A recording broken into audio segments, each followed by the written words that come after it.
Hi, it's me again. I think my last post was about 10 days ago. I just thought I'd talk a bit about my weight loss journey before finding Mounjaro. So, as explained in my last video, I've been overweight all my life, struggled to keep weight off because of the lack of mobility. And I've tried all the usual Slimming Worlds, Weight Watchers, and like so many people say, you initially start off losing weight and then it stops and you end up putting on the weight you've lost and you've learnt nothing. In February 2012, I discovered a website called Weight Loss Resources, aimed primarily at people living in the UK. It enabled me to log everything I ate and drank and see how many calories I was consuming. Now, wow, this came as a real eye-opener. I put in all my statistics, my height, my present weight, my age, and I went for the maximum weight loss allowed on that website, which was £2 a week. And very quickly, I came to realise this is why I've never lost weight, because I was just eating way too much. Even trying to keep within my calorie allowance, having 3 meals and regular drinks in a day meant I was often struggling to stick to the 1100 calories which the website allowed me. So, okay, I thought this is where I can use one of the things that I'm really passionate about and I enjoy, which is cooking. I love cooking from scratch. My mum was born in France, so maybe it's in my blood, but I love cooking. Not cakes and desserts. I like cooking regular meals with regular ingredients. And I also like to try different types of foods and different methods of cooking. So on the website, I had access to some new recipes and I already calorie counted for me. I tried some of those out and found a few that I really liked and found some that I wasn't so fond of. And slowly but surely, sticking within my calories as best I could without any exercise whatsoever, my weight started to slowly go down. This was the first time I'd ever found a way of slowly and surely losing weight. So the journey began.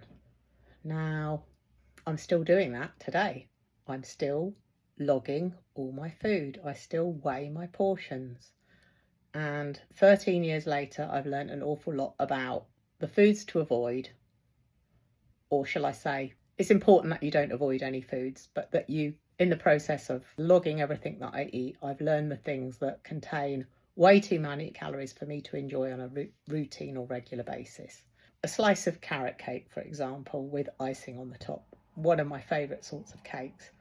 Now, this would be about 400 calories, and that's a meal for me. If I'm on 1100 calories, having that slice of cake means that I can't enjoy a nice, filling, nutritional meal. So I had to make some choices. Do I eat the carrot cake or do I eat a meal that's nutritious and balanced and going to keep me feeling fuller for longer? So yeah, I made the choice. Still do enjoy cake, but I'm always aware of, is this cake really delicious? Is it really worth 400, 500 calories? And I've even been known to leave cake. Often it's not homemade cake. It might be a store-bought cake, or I might have a taste of somebody else's piece of cake if they'll let me. And proud of myself when I can think, I'm not just eating this for eating's sake. It's actually not that nice. I put my fork down and I leave it. The other thing that had to go was eating out so much. Every trip out of the house involved food. So, let's go into the town centre. We could have a meal whilst we're there. Let's go and buy some plants from the garden centre. And we could have a cake and coffee whilst we're at the garden centre. Or we could stop off at the pub on the way back from the garden centre. Well, that had to stop. I had no clue what was in those meals in terms of calories, but often restaurant or pub meals are way bigger than I would eat at home. So Eating out that regularly just suddenly wasn't an option anymore. The other thing, which I've never really gone overboard on, is takeaway food. Again, you've got no clue what's in it. There's no such thing as a healthy takeaway meal. So having takeaways has become a thing of the past. And I have to say, I don't miss them. Sometimes if I have something like a portion of fish and chips, honestly, I cannot remember the last time I got fish and chips from a fish and chip shop, but I find them far too greasy, far too large, and I think to myself, I'd rather just get a ready-made fish portion from Morrison's, stick it in the oven and make myself a few chips in the air fryer. I can calorie count that. I've got the information on the packet and it's just the right size for me to enjoy without feeling overly stuffed or throwing food away because there's too much of it. So that's been my life for 13 years. And yes, I'm still doing it every single day.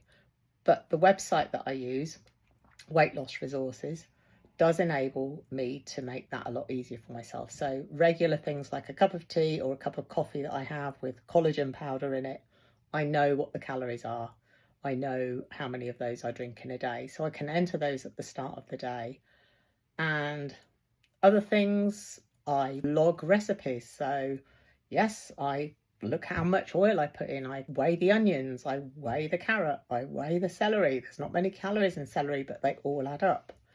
And I've made changes. So you don't need to eat 100% red meat. You can throw in a few lentils or bulk it out with vegetables. So this journey over 13 years has really enlightened me and changed my whole attitude towards food, eating food. And I still love cooking. I don't find it a chore. I don't find it hard work. When I'm cooking, I'm happy. I spend a good part of my day in the kitchen cooking. And I think my food tastes all right. There's very few disasters in the kitchen. Food does take time to prepare, but we sit down at a table together, myself and my partner, and we talk about the day, or we talk about what we're going to do, or future plans, or what's going on in the garden. It's a social event in our house, not just throwing food down our necks to fill us up. So I don't find it difficult anymore. It's just become my way of life. My way of life is to count calories, to log the food I eat, and to be very mindful about what I'm pushing into my face. Because let's face it, food is really important to health and to your skin, to your bones. As we get older, it's really important to concentrate on things like protein to try and maintain our muscles. And I'm still learning a lot about food. And since starting on Mounjaro, I've particularly concentrated on how much protein I'm eating. And I realised that was sadly lacking a bit. By concentrating on my protein, however much I like vegetables, and I love my vegetables, the portions of vegetables have had to reduce in order that my meals contain enough protein. So I look forward to sharing more of what I've learned along the way with you, and little tips and tricks, things that I've done differently, things I'm doing differently, and how my whole mental attitude towards food and eating food has changed.